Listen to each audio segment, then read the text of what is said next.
Assalamualaikum warahmatullahi wabarakatuh. Perkenalkan, nama saya Bintuana Saifa dari kelas R4B dengan nomor NPM 2019-215-00127. Pertama-tama, saya mengucapkan terima kasih kepada Bapak Heri Purwo Susanto sebagai dosen pengampu mata kuliah retorika. Pada kesempatan kali ini, saya akan membedah buku yang berjudul Cepat dan Mudah Lancar Public Speaking karya Aba Mehmet Aga dengan jumlah halaman 158 halaman. Public speaking adalah istilah yang digunakan untuk keahlian atau teknik berbicara di depan orang banyak atau publik. Public speaking muncul di Yunani pada era sebelum Masehi.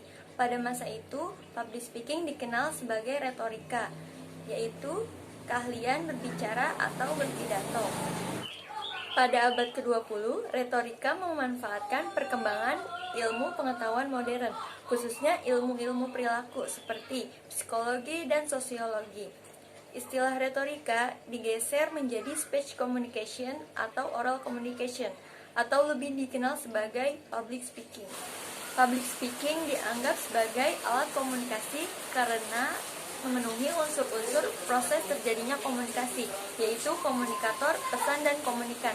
Seorang public speaker atau penceramah mempunyai peran sebagai pembawa pesan yang mempunyai kemampuan untuk menyampaikan gagasan atau ide kepada audiens.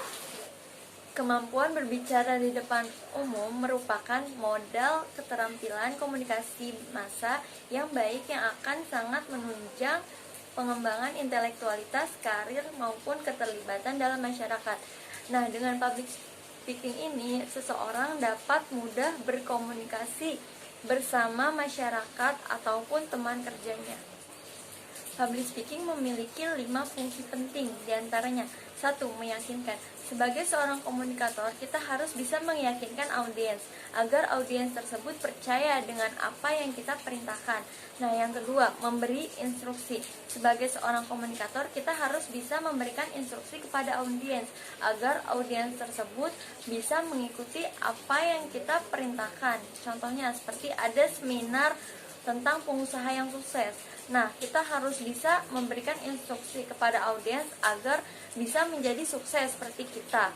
Salah satunya dengan cara niat, usaha, maupun doa. Nah, yang ketiga ada menginformasikan. Sebagai seorang komunikator, kita harus bisa menginformasikan tentang informasi yang penting-penting kepada para audiens. Nah, informasi tersebut tidak boleh hoax, melainkan harus sesuai dengan fakta dan kebenaran yang ada. Nah, yang keempat yaitu menstimulus. Sebagai seorang komunikator, kita harus bisa menggerakkan audiens supaya audiens tersebut bisa mengarahkan pandangan supaya bisa ikut nurut kepada kita. Nah, yang terakhir ada menghibur.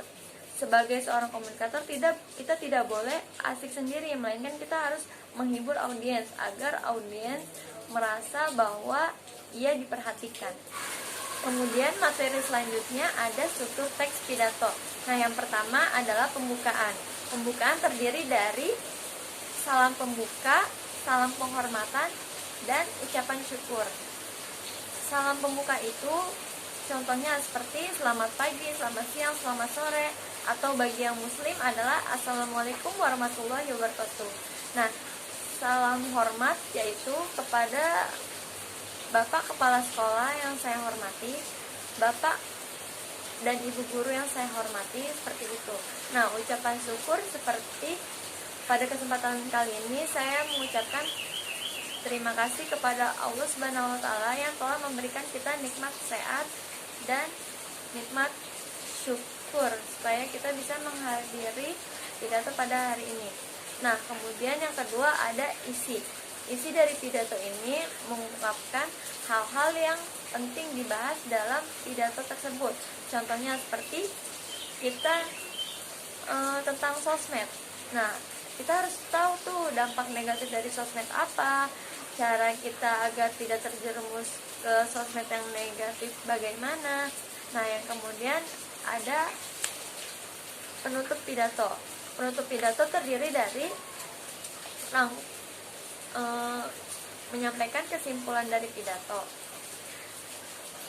Nah, kesimpulan sangat perlu untuk komunikator agar audiens tidak lupa poin-poin penting yang tadi telah disampaikan. Nah, yang kedua adalah menyampaikan permintaan maaf. Sebagai komunikator, kita tentunya pasti selalu punya salah, baik itu dalam ucapan maupun perbuatan. Nah, kita harus meminta maaf juga. Nah, kemudian ada menyampaikan salam penutup. Salam penutupnya seperti selamat pagi, selamat siang, selamat sore, ataupun wassalamualaikum warahmatullahi wabarakatuh. Kemudian materi selanjutnya adalah langkah-langkah menyusun teks pidato.